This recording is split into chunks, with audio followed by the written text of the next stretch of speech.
ಏನಾಶ್ಚರ್ಯವನ್ನು ಕಾಣುತ್ತಾ ಇದ್ದೇನೆ. ಏನು? ನಗು ಕಾಣುವ ನಿಮ್ಮ ಮುಖದಲ್ಲಿ ಕೋಪ ಕಾಣುತ್ತಾ ಇದೆ, ರೋಷ ಮುಖದಲ್ಲಿ ಕಾಣುತ್ತಾ ಇದೆ. ಏನು ಕಾರಣ ಎಂದು ಗೊತ್ತಿಲ್ಲ. ನೀವು ಕೊಟ್ಟಂತಹ ಕಾರ್ಯದಲ್ಲಿ ನಾಡಿದ್ದಂತಹ ವೇಳೆಗೆ ಧಾರಾವಳಿ ಬರಬೇಕು ಎನ್ನುವಂತಹ ಕರೆ ಆಯಿತು. ಕರೆ ಕೇಳಿಸಿದ್ದೆ ತಡ ಓಡೋಡಿ ಬಂದಿದ್ದೇನೆ. ಏನು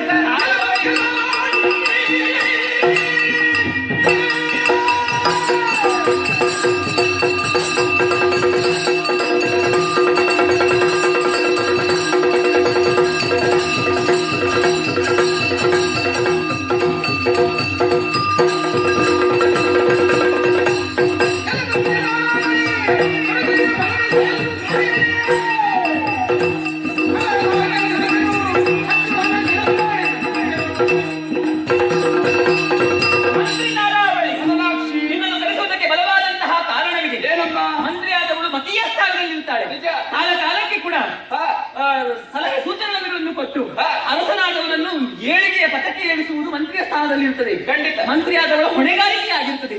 ಇಂದೀಗ ನಮ್ಮಿ ಮಾಯಾಪುರಕ್ಕೆ ಅಶ್ವಮೇಧದ ತುರಗ ಆಗಮಿಸಿದೆ. ಹೌದೇ? ಬಂದಂತಹ ಅಶ್ವವನ್ನು ನಾನು ಕಟ್ಟಿ ಹಾಕಿದ್ದೇನೆ. ಆದ್ರೆ ಇಂದೀಗ ದೂತಿಯಾಡಿದ ಮಾತೇನು ಗೊತ್ತೇ? ಅಶ್ವಮೇಧದ ತುರಗದ ಬೆಂಗಾವಲಾಗಿ ಅಯೋಧ್ಯಾಧಿಪತಿಯಾದಂತಹ ಶ್ರೀರಾಮಚಂದ್ರನ ತಮ್ಮ ಶತ್ರುಹರ ಬಂದಿದ್ದಾರಂತೆ. ಅವರನ್ನು ಎದುರಿಸಬೇಕಂತೆ. ಕಪ್ಪ ಕಾಣಿಕೆಯನ್ನಿಟ್ಟು ಶರಣಾಗತಿಯನ್ನು ಹೊಂದಬೇಕಂತೆ. ಒಂದು ವೇಳೆ ಕಪ್ಪ ಕಾಣಿಕೆಯನ್ನು ಇಟ್ಟು ಶರಣಾಗತಿಯನ್ನು ಹೊಂದದೇ ಇದ್ದಂತಹ ಪಕ್ಷದಲ್ಲಿ ಯುದ್ಧವನ್ನು ಮಾಡಬೇಕಂತೆ. ಹಾಗಾಗಿ ನಿನ್ನಲ್ಲಿ ಕೇಳುತ್ತಾ ಇದ್ದೇನೆ, ಬಂದಂತಹ ಶತ್ರುಹರ ನಡುವೆ ಸಮರವನ್ನು ಕಾದಬೇಕಾಗಿದೆ. ಏನು ನಿನ್ನ ಅಭಿಪ್ರಾಯ?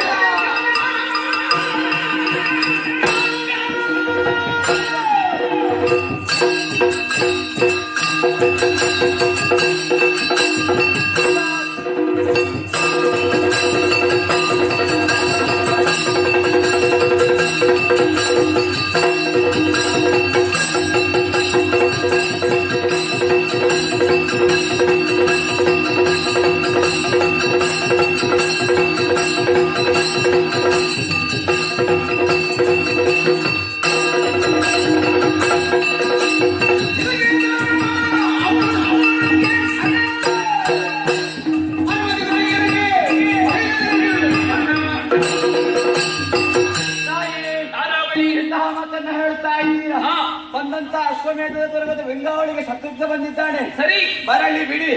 ಮೂಗು ಹೇಳಿದರೆ ಮುಖ ಬರುವುದು ಖಚಿತ. ಶತ್ರುಘ್ನನ್ನು ಬಂಧಿಸಿದೆವಂತಾದ್ರೆ ಶ್ರೀರಾಮ ಬಂದೇ ಬರುತ್ತಾನೆ.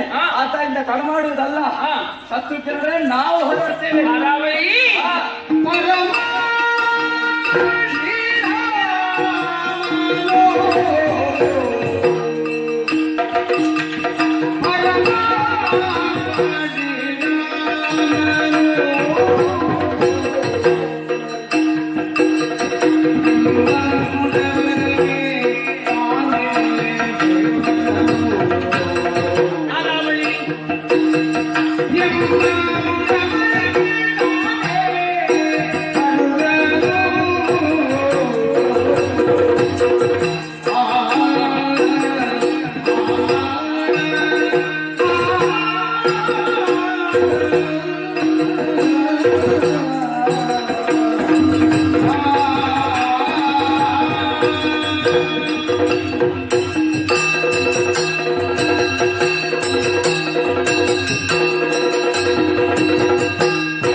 ಎನ್ನುವಂತಹ ಮಾತನ್ನು ನಿನ್ನ ಕಣ್ಣ ಮುಂಭಾಗದಲ್ಲಿದ್ದಾಗ ಹೇಳಿದಂತಹ ಮಾತು ಶತ್ರುಗಳನ್ನು ಎದುರಿಸಿ ಯುದ್ಧವನ್ನು ಮಾಡಿಯೇ ಜಯಿಸುತ್ತೇವೆ ಎನ್ನುವಂತಹ ಮಾತು ನಿಜ.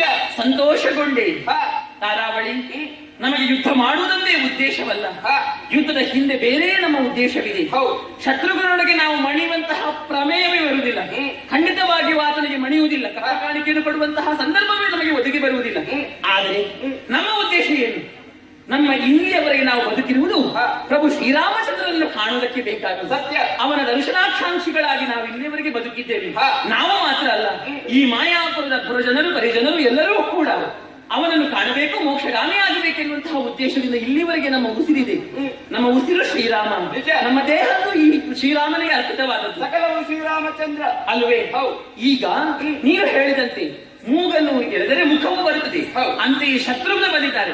ಆತನೊಡನೆ ಹೋರಾಟವನ್ನು ಮಾಡಿ ಅವನನ್ನು ಮಣಿಸಿದೆವು ಎಂದಾದರೆ ಖಂಡಿತವಾಗಿಯೂ ಅದನ್ನು ಎದುರಿಸುವುದಕ್ಕೆ ಬೇಕಾಗಿ ಪ್ರಭು ಶ್ರೀರಾಮಚಂದ್ರ ಇತ್ತ ಕಡೆಗೆ ಬಂದಿದ್ದಾನೆ. ಆತ ಬಂದಾಕ್ಷಣವೇ ಆತನ ಜೊತೆ ಯುದ್ಧ ಅಲ್ಲ ನಮ್ಮದು, ನಮ್ಮದಾದಂತಹ ಅಸ್ತ್ರಗಳನ್ನು ಕೆಳಗಿರಿಸಿ ಚರಣ ಪೂಜೆಯನ್ನು ಮಾಡಿ ಮಂಗಳಾರತಿಯನ್ನು ಎತ್ತಿ ನಾವೆಲ್ಲರೂ ಈ ಮಾಯಾಪುರ ಜನರು ಅವನ ಕಾಡಿಗೆರಗಿ ಅವನಿಂದ ದರ್ಶನಾಕಾಂಕ್ಷಿಗಳಾಗಿ ನಾವೊಂದು ಮೋಕ್ಷ ಪಥವನ್ನು ಪಡೆಯಬೇಕು. ಅದು ನಮ್ಮ ಅವ್ವೆಯಾದಂತಹ ಅವ್ವೆ ಸಮಾನಳಾದಂತಹ ಕುಮುದಿನಿಯ ಆಸೆಯೂ ಹೌದು. ಶ್ರೀರಾಮಚಂದ್ರನ ಪಾದ ಪೂಜೆಯನ್ನು ಮಾಡಬೇಕು ನಾವು. ಹಾಗಾಗಿ ಶ್ರೀರಾಮನಿಗೆ ನಮ್ಮದಾದಂತಹ ಪಾದ ಪೂಜೆ ಮಾಡಿದ ನಂತರ ಬೇಕಾದ ಶತ್ರುಗಳಿಗೆ ನಾವು ಕಾಲು ಹಿಡಿಯುವ, ಅದಕ್ಕೆ ಅಂಜಿಕೆ ಬೇಡ. ಆದರೆ ಬಂದಂತಹ ಶತ್ರುಗಳಲ್ಲಿ ಯಾವುದೇ ತರಹದಾದಂತಹ ಅಂಜಿಕೆ ಇಲ್ಲ, ಸಿದ್ಧರಾಗಿ ನಾವು ಹೋರಾಟವನ್ನು ಮಾಡಬೇಕು.